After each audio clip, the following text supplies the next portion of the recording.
Salam, bugünkü vloguma xoş gəldiniz. Bugün elə səhər tezdən çıxıb alış-veriş etmək istədik. Çünki bugün ev işlərim çox olduğu üçün düşündüm ki, bu işi tez görsəm daha yaxşı olar. Burada gözləyirik ki, Elnur apteka girib uşaq üçün dərman almağa. Dərman dedikdə isə vitamin alacaqdı.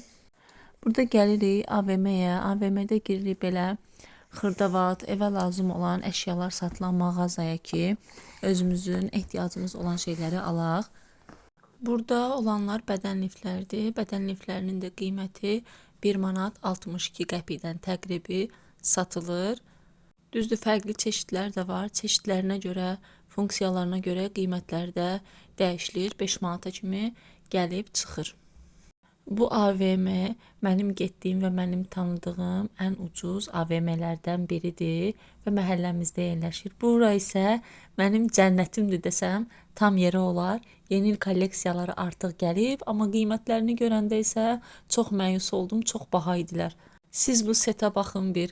Qaşıq vilka setinə çox gözəl görsənir, çox qəşəngdir, amma qiymətləri çox baha idi.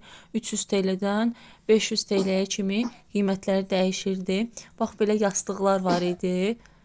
Bu yastıqların qiyməti 26 manatdan başlayırdı. Əsl yeni il havası evdə yaratmaq üçün yerinə düşən bir kolleksiyadır. Çox qəşəng idi. O vilka seti var idi ki, vilka qaşıq seti, onun qiyməti isə 14 manatdan başlayırdı. Belə çaşkalar var idi. Çaşkaların da qiyməti 14 manatdan başlayırdı. Toğrul bu balışlara çox heyran olmuşdu. Eləcə də biz çox qəşəngdir. Çünki keçən illəri belə yerlər gətirməmişdilər. Burada belə su şişələri var, məktəb ləvazimatları, qəşəng maraqlı su şişələri var idi. Qiymətləri də 10 manatdan başlayır. Sonra belə borçamlar falan var idi, qablar, məktəb üçün ləvazimatlar var idi. O qabların qiyməti 30 manatdan başlayırdı. Materialına görə dəyişilirdi. Burada ən çox sevdiyim yerlərdən biri də belə dəftərlərin satıldığı yerdir. Çünki çox gözəl ruçkalar və çox gözəl dəftərlər var, şirin. İnsan yəni bunları aldıqda dərs oxuma həvəsi belə yaranır, amma qiymətləri çox bahadır. Baxın nə gözəldir, həm də peluşdur. Bu dəftərlərin birinin qiyməti 13 manatdır. Burada Toğrul bu balışdan xoşu gəlmişdi, buraxmırdı. Biz də ona görə onun üçün həmin balışı aldıq. Burada isə Toğrulun heç yumuşaq oyuncağı yox idi. Elə maşın və digər nəqliyyat vasitələri, əskər falan belə oyuncaqları var idi deyənə. İstədik ki, onun üçün belə yumuşaq bir oyuncaq alaq ki, yatanda da ondan istifadə eləsin. Oyuncaqların qiyməti də 20 manatdan başlayırdı. Təbii ki də çox bahadır. Hələ ən ucuzları bu qiymətdən başlayır. Bizdə bu oyuncaqlar Azərbaycanda 5-10 manatdır. Bizə burada lazım olan şeyləri alırıq və oradan yollanırıq qida marketinə.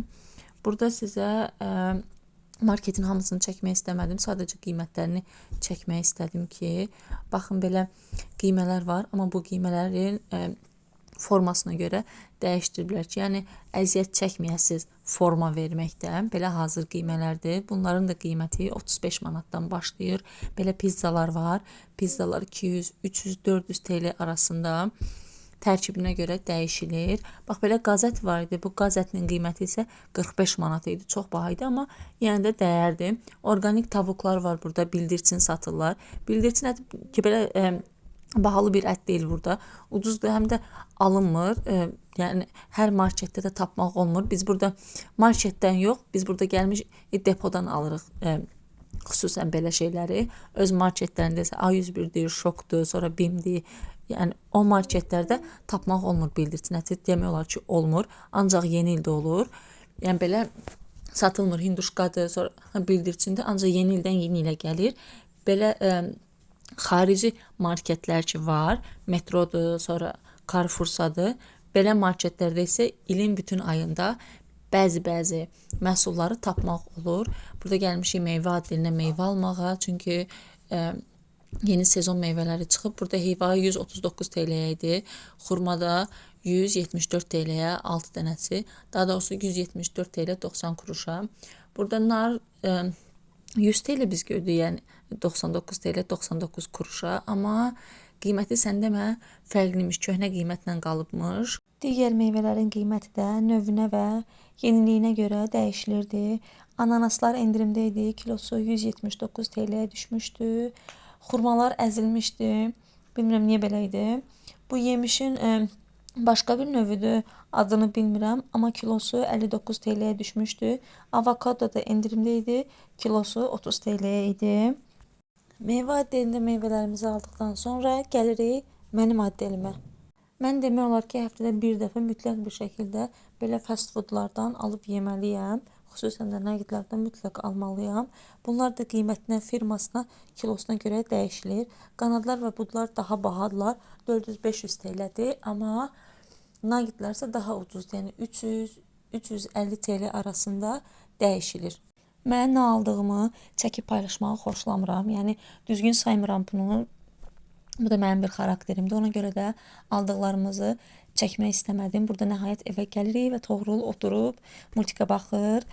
Və mən də başlayıram ev işlərini təmizləməyə. Görür ki, mən başlamışam ev işlərini təmizləməyə. Nə etməlidir? Anasına mütləq bir şəkildə mane olmalıdır. Bugün evin divarlarını silməyə başladım. Evin divarlarını mən bura köçəndən 3 dəfə silmişəm. Bir dəfə də yarımçıq silmişəm. Evin divarlarını mən cifin üzərinə xlor əlavə edirəm. Ondan sonra isə silirəm. Elə daha təmiz olur. Çünki Toğrul nə yeyirsə, əli batıq olursa sürtür divarlara və ləkə-ləkə olur divarlar. Ona görə də məcburan belə şeylərdən istifadə edərək silim. Düzdür, ləkəsi çıxmayanlar da olur. Çünki burada evlərə aboy vurmurlar. Ümumiyyətlə mən aboy vurulan bir ev görməmişəm burada. Ancaq rənglərdən istifadə olunur. Silinə bilən və silinə bilməyən rənglərdən istifadə olunur. Çox şükür ki, bizim evin rəngini silinə bilən bir rəngdir. Yəni zədə almadan üzərində olan rəng kiri pası təmizləmək olur. Divarların rəngindən zaten nə qədər tozlu və kirli olduğu məlumdur. Xüsusən də qonaq otağında biz çox hərəkət etdiyimiz üçün, çox olduğumuz üçün qonaq otağı bərbad bir vəziyyətdə idi. Ona görə də tərtəmiz elədim, təmizlədim. Çox da rahat oldum. Çoxdandır ki, istəyirdim təmizləyim, amma həm vaxt eləyə bilmirdim, həm də istəmirdim təmizləmək. Ürəyimdən, könlümdən gəlmirdi. Nə üçün? Çünki oturma izni alandan sonra təmizləyəcəkdim. Bizim hər bir şeyimiz oturma izindən bağlıdır. Ona uyğun olaraq hərəkət edirik. Qonaq getdiyim və internetdə gördüyüm evlərdə belə nəticəyə gəlirəm ki, buradakı heç bir evdə aboy yoxdur. Ümumiyyətlə aboy istifadə olunmur. Silinə bilən və silinə bilməyən rənglərdən istifadə olunur. Çox şükür ki, bizim evində rəngi silinə bilən bir rəngdir. Ona görə kiri pası rahatlıqla üzərindən götürə bilirəm. Çünki Toğrul yemək yeyir, nə yeyirsə, nə veririksə ona mütləq bir şəkildə evin divarlarına onu sürtməlidir. Öz əl izlərini qoymalıdır orada. Xüsusən də salonda divarların üzünə baxmaq olmurdu. Qara idi. Elə çoxdan idi ki, deyirdim təmizləyərəm. Oturma iznini gözləyirdim ki, alım, başlayım sonra. Divarları silmək üçünsə istifadə etdiyim yuyucu vasitələr cifdir. Bir də cifin üzərinə elə xlor tökürəm. Çalxalayıb ondan istifadə edirəm. Elə eləyir, ağappaq, tərtəmiz, heç bir kir falan da qalmır. Çox sürtməyə də gərək olmur. Bəzi ləkələr ki var ki, onları gərək biraz sürtəsən, ondan sonra təmizlənsin. Həm də internetdə baxmışdım, küf ləkələrini belə bu ciflə xlor təmizləyir, amma mütəmadi olaraq təmizləmək lazımdır. Bilmirəm videoda nə dərəcədə düşüb yoxsa yox. Siz bu bir divara baxın, nə vəziyyətdədir. Bu divar qapının ağzıdır. Toğrul da hər zaman oradan belə sallanıq bir şəkildə qalıb televizora baxır. Həmişə bütün əlinin bütün kiripası həmən divarda olur. Digər divarlar elə deyirlər. Sadəcə həmən hissə ki var, orada Toğrul sallanır həmişə. Ora nə gündə idi. Güc balayla təmizləmişəm oranı. Nə qədər sürtmüşəm, təmizlənib, çox çətinliklə təmizlənib. Çünki hər bir ləkə orada var idi. Yağından tutmuş, meyvə suyuna, meyvə ləkəsinə kimi hamısı orada var idi. Amma şükür ki, təmizlədim və çox gözəl nəticədə əldə elədim. Evdə fərahladı. Mən də çox rahat oldum. Çünki mənim biraz təmizlik takıntım var. Mütləq bir şəkildə həmən yer əgər mənim beynimə düşdüsə, mütləq həmin gün təmizləməliyəm. Hətta elə vaxt olub ki, gecə saat 1-də, 2-də mən hamam təmizləmişəm, hamamın tozunu almışam. Niyə? Çünki məsələn yatmışamsa, beynimə düşdüsə ki, hamamda bu qalıb, mütləq gedib onu görməliyəm. Onu sabaha mən saxlaya bilmirəm. Yəni psixoloji olaraq sıxıntı məndə yaradır. Yəni takılıram ona.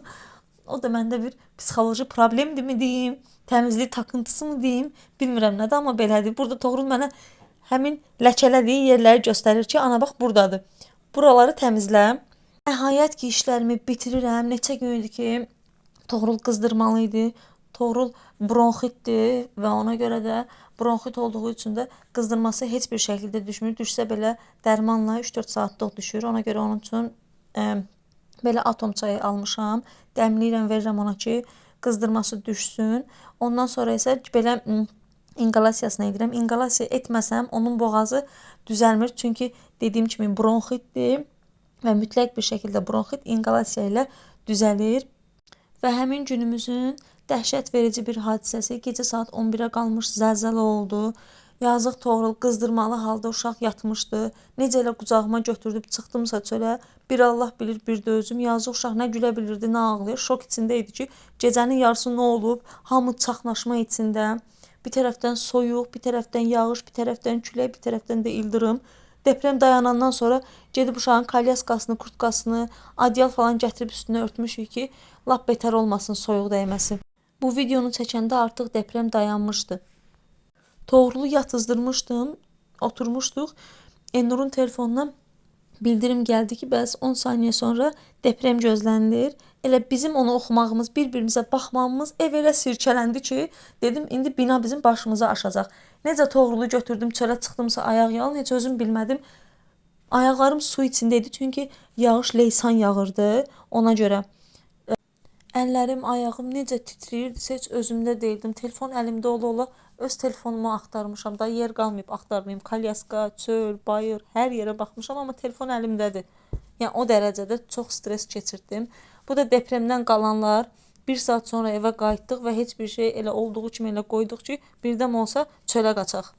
Vlogumu sonlandırıram. Xoşunuza gəldisə kanalıma abunə olub bəyənməyi unutmayın. Sağ olun. Bizim üçün çoxluca dualar edin.